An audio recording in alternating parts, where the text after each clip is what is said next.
Last week RJ மீடியாவினுடைய 5வது ஆண்டு பூர்த்தி விழா நடந்துச்சு கலாம்பு டவர் ஹாலில். ஸோ அந்த ஈவெண்ட்டுக்காக என்னையும் இன்வைட் பண்ணியிருந்தார் ஆர்ஜே மீடியாவினுடைய managing director Inshaf. So thank you so much for inviting me.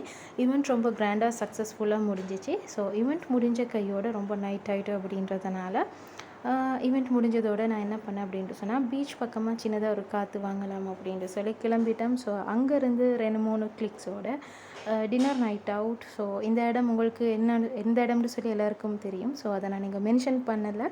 So விரும்பின சாப்பாடெல்லாம் ஆர்டர் பண்ணி சாப்பிட்டு கொண்டு வந்தேன். ஸோ எல்லா ஃபோட்டோஸ்லேயும் நான் மட்டும் தான் இருக்கிறேன். சீரியஸ்லி தனியாக சாப்பிடல, ஷேர் பண்ணி தான் சாப்பிட்டேன்.